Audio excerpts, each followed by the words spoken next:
Hello प्यारे दोस्तों, आज हम अपने सेकंड चैप्टर के सेकंड पार्ट की बात करेंगे। फर्स्ट पार्ट में हमने साहिब की स्टोरी डिस्कस की थी। आज हम करेंगे मुकेश की स्टोरी। ये दोनों स्टोरियाँ लिखी है अपने राइटर अनीस जंग, जो कि इस चैप्टर की लेखिका है, उन्होंने लिखी है। और अगर आप इस चैनल पे नए हैं तो ट्वेल्थ क्लास की कंप्लीट इंग्लिश मिलेगी आपको इस चैनल पे, जिसमें पोएम्स, उनके एक्सप्लेनेशंस, क्वेश्चन आंसर, सारे चैप्टर्स, उनके क्वेश्चन आंसर, जितना भी आपके सिलेबस में रिटन पोर्शन है सब कुछ मिलेगा।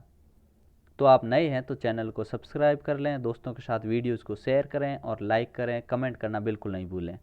चलिए स्टार्ट करते हैं अपने आज का ये topic. Mukesh insist on being his own master. Mukesh own यानी स्वयं का, खुद का मास्टर बनना चाहता है।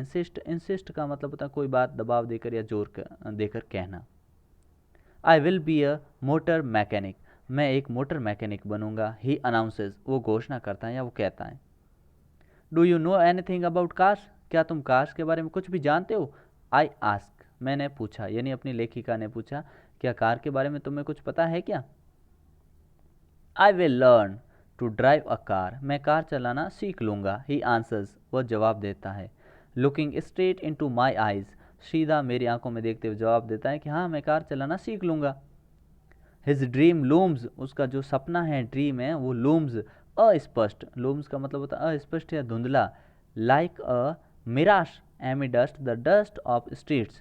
एमिडस्ट यानी बीच में, मिराश, मिराश का मतलब होता है मृग मरीचिका की तरह नजर आता है, जैसे धूल में नजर आती है ना, वैसे that fill his town Firozabad famous for its bangles. Firozabad में, जहाँ पे कि फिरोज़ाबाद किस लिए फेमस है, फेमस फॉर इट्स बेंगल्स, जो कि अपनी चूड़ियाँ के लिए फेमस है। Every other family in Firozabad is engaged in making bangles. Firozabad का हर प्रत्येक परिवार, दूसरा परिवार, जो कि इंगेज रहता है, व्यस्त रहता है किसमें, मेकिंग बेंगल्स, चूड़ियाँ बनाने में। It is the centre of India's glass blowing industry where families have. ये भारत का सेंटर मतलब केंद्र बिंदु है जहाँ पे कि ग्लास ब्लोइंग किया जाता है, कांच पिघलाया जाता है, और वहाँ पे फैमिलीज जो है, परिवार जो हैं वो काम करते हैं। कब से, स्पेंट जनरेशंस, अपनी पीढ़ियाँ निकाल दी। वर्किंग अराउंड फर्नेसेस, भट्टियों के पास काम करते हुए। वेल्डिंग ग्लासेस, ग्लासेस को जोड़ते हुए, वेल्डिंग करते हुए। Making bangles for all the women in the land it seems. यहाँ पे रहने वाली सभी औरतों के लिए, और ये सारे देश में यहाँ से बेंगल्स जाती हैं, तो यहाँ पे बनाने वाले लोगों ने अपनी पीढ़ियाँ निकाल दी हैं बेंगल्स बनाने में। Mukesh family is among them, और मुकेश का परिवार भी उनमें से एक है। None of them know that, उनमें से कोई नहीं जानता, it is illegal for children like him to work in the glass furnaces with high temperature. कि मुकेश जैसे जो बच्चे होते हैं उनको हाई टेम्परेचर, उच्च तापमान पर काम करना यहाँ पे क्या है, इलीगल है। In dingy cells without air and light. Dingy cells यानी जो डिंजी मतलब जहाँ पे प्रकाश की कमी हो, जहाँ प्रकाश नहीं हो पर्याप्त मात्रा में, ऐसी सेल्स यानी बड़ी बड़ी जो भट्टियाँ होती, कोटर होते हैं, वहाँ पे जहाँ हवा और लाइट दोनों ही नहीं हो, ऐसी जगह काम करना, उच्च तापमान पे काम करना बच्चों के लिए इलीगल है। दैट द लॉ, ये कानून है, इफ इन्फोर्स्ड, यदि लागू हो तो, could get him and all those 20,000 children out of the hot furnaces where they slog their daylight hours, जहाँ पे कि वो दिन में स्लॉग, काम और मजदूरी करते रहते हैं। और वहाँ पे कानून पता नहीं है लोगों को ऐसा नहीं करना चाहिए, लेकिन वहाँ पे लोग 20,000 बच्चे ऐसा काम करते हैं भट्टों के पास। Often losing the brightness of their eyes, जो कि प्राय अपनी आंखों की ब्राइटनेस, चमक खो देते हैं, अंधे हो जाते हैं। Mukesh eyes beam as he volunteers, Mukesh की आंखों की चमक जब वो मुझसे बात करता है स्वेच्छा से, टू टेक मी होम, जब मुझे वो घर ले जाने की बात करता है, तो एक क्या आ जाती है, चमक आ जाती है मुकेश के अंदर। वो स्वेच्छा से बात करता है लेखिका से कि मुझे आपको घर ले जाना है। Which he proudly says is being rebuilt, जिसे वो गर्व से कहता है कि वो वापस बन रहा है उसका घर। We walk down stinking lanes, stinking lanes मतलब बदबू मारने वाली गलियों में। चॉक्ड विथ गार्बेज, जिसमें कि कचरे से भरी हुई थी, वहाँ चलते हैं। Past homes that remain house with crumbling walls, जिसकी टूटी हुई दीवारों के पास हम चलते हैं। वोबली डोर्स, दरवाजे, टूटे फूटे दरवाजे। नो विंडोज़, जिनमें खिड़कियाँ नहीं थी। crowded with families of humans and animals coexisting in, जहाँ पे कि ह्यूमन एंड एनिमल को एग्जिस्ट करते हैं, साथ में रहते हैं, अ प्रीमावेल स्टेट। प्रीमावेल स्टेट मतलब जो आदिकालीन लोग कैसे रहते हैं, प्रीमावेल मतलब आदिकालीन समय में रहते थे लोग, वैसे साथ में रहते हैं। कौन कौन? ह्यूमंस एंड एनिमल्स, साथ साथ में उनका अस्तित्व है। ही स्टॉप्स एट द डोर, वो एक दरवाजे पे रुकता है। ऑफ वन सच हाउस, ऐसे ये घर के दरवाजे के आगे वो आकर रुकता है। रुककर क्या करता है? Bangs a wobbly iron door with his feet, और अपने पांव से एक दरवाजे के ऊपर ठोकर मारता है। एंड पुशेस इट ओपन, और धक्का मार के इसे खोल देता है।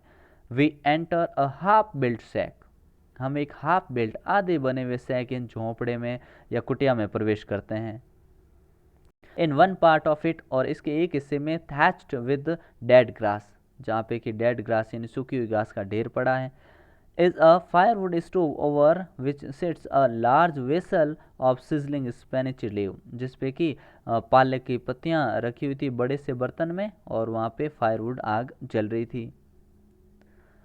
ऑन द ग्राउंड, मैदान के ऊपर, in large aluminium platters are more chopped vegetables, और एक बड़ा सा एल्यूमिनियम का प्लेट रखा हुआ था जिसपे चॉप्ड यानी छोटी छोटी सब्जी काटी हुई थी, सब्जियां काटी हुई थी। अ फ्रेल यंग वुमन, एक फ्रेल यानी कमजोर दुबली पतली young woman is cooking the evening meal for the whole family, पूरे परिवार के लिए एक थकी हुई औरत सबके लिए शाम का भोजन बना रही है।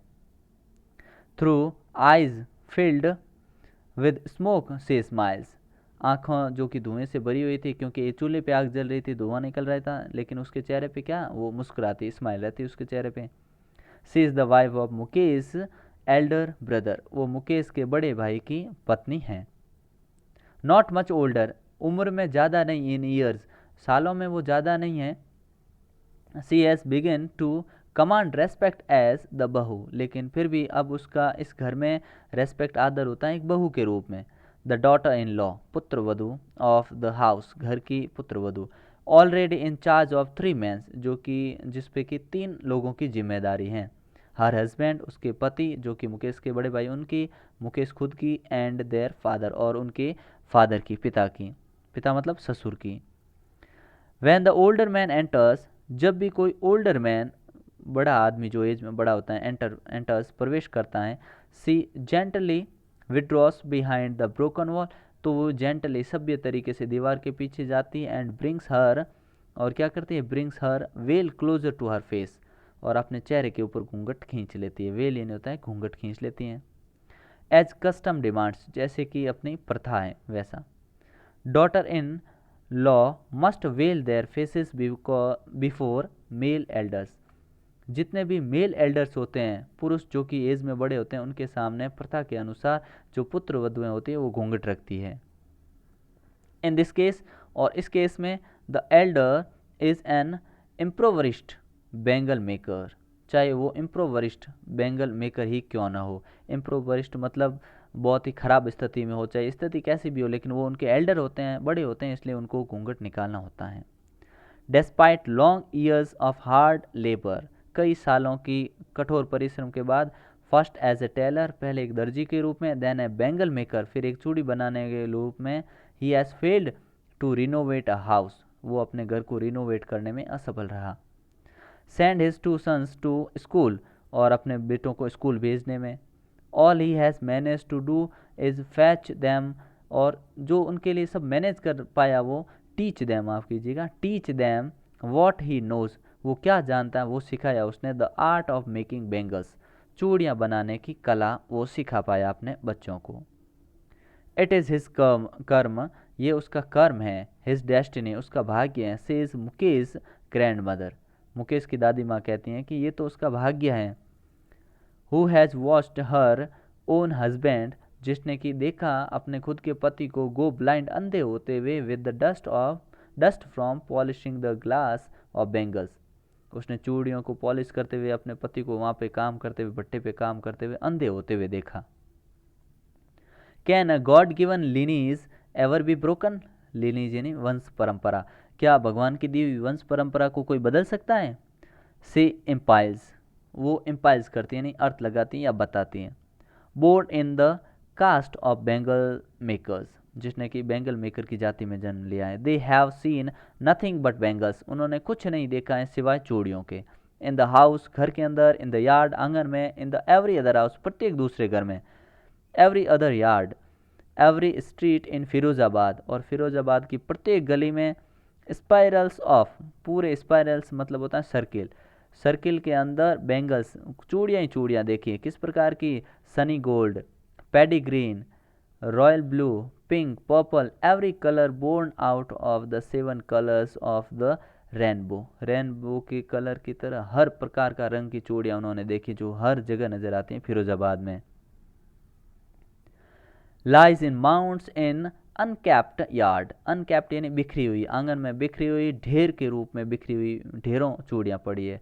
Are piled on 4 wheeled hand carts, जो हाथ गाड़ा होता है उस पर ढेर मिल जाएगा चूड़ियों का। पोस्ट बाय यंग मैन, जो कि लोग यंग मैन इधर उधर घूमते रहते हैं उनको।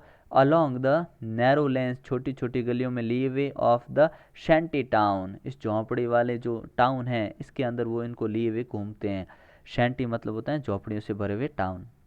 And in the dark hutments, और जो शाम को झोंपड़ियों के अंदर। Next two lines of flames of flickering oil lamps, और शाम को ऑयल लैम्प के पास सभी बैठकर। सिट बॉयज़, जितने भी लड़के होते हैं, एंड गर्ल्स, जितनी भी लड़कियां होती हैं। With their fathers and mothers, mummy papa के पास बैठकर। Welding pieces of coloured glass into circles of bangles, जो कि चूड़ियाँ बनाने में शाम होते ही इसमें व्यस्त हो जाते हैं या लग जाते हैं।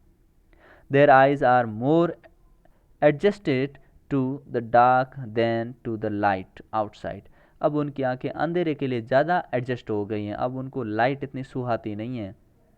दैट इज़ वाई, यही कारण है। They often end up losing their eyesight before they become adults, यही कारण है कि वो एडल्ट्स बनने से पहले ही अपनी आई साइट खो देते हैं। Savita, a young girl in a drab pink dress, Savita जो कि ड्रैब, ड्रैब का मतलब होता है, थोड़ी सी इस जो साउंड आ रही है इसके लिए माफ़ी चाहता हूँ प्यारे दोस्तों, ठीक है ना, तो सॉरी इसके लिए, पीछे कोई टैक्सी चालू हो गई। ड्रैब का मतलब होता है नीरस या भद्दा, जिसने कि ड्रैब पिंक साड़ी ड्रेस पहन रखी थी, मतलब नीरस रंग की एक ड्रेस पहन रखी थी, कलर उसका उड़ चुका था। सिट्स अलॉन्ग साइड, वो पास में बैठी थी। एन एल्डरली वुमन, एक बूढ़ी औरत के पास। सोल्डरिंग पीसेस ऑफ ग्लास, जो कि सोल्डरिंग कर रही थी, पीसेस छोटे छोटे जो कांच के टुकड़े थे उनको सोल्डरिंग टाँका लगा रही थी या उनको जोड़ रही थी। एज हर हैंड्स, जैसे कि उसके हाथ। मूव मैकेनिकली, जैसे उसके हाथ है मशीन की तरह काम कर रहे हो। Like the tongs of a machine, जैसे मशीन की तरह काम करे वैसे वो अपने हाथों से कांच की चूड़ियाँ बना रही थी। I wonder if she knows the sanctity of the bangles he helps make, मैं सोच रहा था कि काश ये उनके मतलब जानते हो, इसके पवित्रता, जो ये बना रही उसकी पवित्रता को वो पहचानती हो। जो ये सविता बना रही थी ना, इस चूड़ियों की पवित्रता क्या होती है, उन्हें ये बनाने में मदद कर रही है, काश वो ये जानती हो। It symbolises an Indian woman सुहाग, ये भारतीय महिला के सुहाग की निशानी है, सिम्बोलाइज है, प्रतीक है। ऑस्पिशियसनेस इन मैरिज, जो कि ऑस्पिशियसनेस शुभ होती है शादी के अंदर। It will dawn on her suddenly one day, एक दिन ये भी उसे पहननी पड़ेगी। When her head is draped with a red well, जब उसके घूंघट रेड वेल यानी लाल घूंघट होगा उसके सिर पे, ड्रैप्ड यानी ढका हुआ होना, ढका हुआ होगा घूंघट। Her hands died read with Hina, और उसके हाथों में लाल रंग की मेहंदी होगी, हिना होगी। And red bangles rolled into on to her wrist, और उसकी कलाई के ऊपर ये चूड़ियाँ पहनी हुई होगी। She will then become a bride, और जब वो क्या बन जाएगी, एक दुल्हन बनेगी। Like the old woman beside her who became one many years ago, उस बूढ़ी औरत की तरह जो इसकी बिसाइड पास में बैठी थी, जो कि कई साल पहले दुल्हन बनी थी। से स्टिल हैज़ बैंगल्स, अभी भी उसके हाथों में चूड़ियाँ हैं। ऑन हर रिस्ट, उसकी कलाई में हैं। But no light in her eyes, लेकिन उसकी आंखों में अब लाइट नहीं है, मतलब उसको अब नज़र नहीं आता है, उसने अपने आंखों की रोशनी खो दी। एक वक्त शेर भर खाना भी नहीं खाया। सी सेज, वह कहती हैं कि एक वक्त भी भर पेट खाना नहीं खाया। In a voice drained of joy, drained मतलब होता है कुछ चीज़ चली जाना, कौन सी? जॉय। उसके ऐसा बोलते ही उसकी वॉइस से खुशी चली गई, जॉय चली गई। She has not enjoyed even one full meal in her entire life time, उसने अपने पूरे जीवन काल में एक टाइम का भी फुल भोजन कभी नहीं किया। That's what she has wrapped her husband, an old man with flowing beard says I know nothing except bangles, और यही वो औरत कहती हैं कि उन्हें सिर्फ एक ही काम पता है। क्या काम पता है? कि सिर्फ अपने जीवन काल में चूड़ियाँ बनाना, यही उन्होंने सीखा, इतना ही सीखा। All I have done is make a house for the family to live in, मैंने सिर्फ इतना ही बना सका कि एक परिवार के रहने के लिए एक घर, बस। हियरिंग हिम, उसको सुनते हुए, one wonders if he has achieved what many have failed in their life time, मैं सोचती हूँ कि क्या उसने वो पा लिया जो बहुत से लोग इसे पाने में असफल हो जाते हैं। He has a roof over his head, कि उसके सिर पे क्या? छत हैं, क्योंकि बहुत से लोगों के सर पे छत भी नहीं होती हैं। The cry of not having money to do anything except carrying on the business of making bangles, not even enough to eat, rings in every home, the young man echo of lament of their elders। यहाँ पे कहते हैं कि जितने भी लोग यहाँ पे काम करते हैं सभी धन के अभाव का रोना रोकर कि धन नहीं है, ऐसा कर कर वो खाने को भी पर्याप्त पैसा नहीं होना, दुख में रोते रहना, और बहुत से लोग विलाप करते रहते हैं। उससे तो अच्छा इनके लिए यही था कि वो कुछ काम करें और चूड़ियाँ ही बनाए। ये उनकी आंखों में पूर्वजों ने जो काम शुरू किया उसको चला रहे हैं। Little has moved with time, कुछ लोग मूव्ड हिज टाइम, टाइम के साथ बदल गए। इट सीम्स, ऐसा लगता है, इन फिरोजाबाद, फिरोजाबाद में, years of mind numbing, mind numbing का मतलब भाव शून्यता, मतलब चेतना एकदम शून्य हो जाना। टोयल, टोयल मतलब hard work, have killed all initiative and the ability to dream, यहाँ पे सपना देखने की जो एबिलिटी, क्षमता, और कोई काम शुरू करने की क्षमता, सब कुछ यहाँ पे खत्म हो गया है ये सारा काम करते करते। Why not organise yourselves into a cooperative, तुम लोग कोऑपरेटिव, एक सहकारी संस्था वगैरह क्यों नहीं बना लेते। I ask a group of young man who have fallen into the vicious circle of, जो कि ऐसे एक middle man who trapped their fathers and forefathers, मैंने एक विशियस, विशियस मतलब होता है बहुत ही बुरा, खराब, ऐसे सर्किल में फंस चुके लोगों से पूछा जिनके पूर्वज भी इस काम में जकड़े हुए थे, उनसे मैंने पूछा कि तुम लोग अपना कोऑपरेटिव क्यों नहीं बना लेते हैं।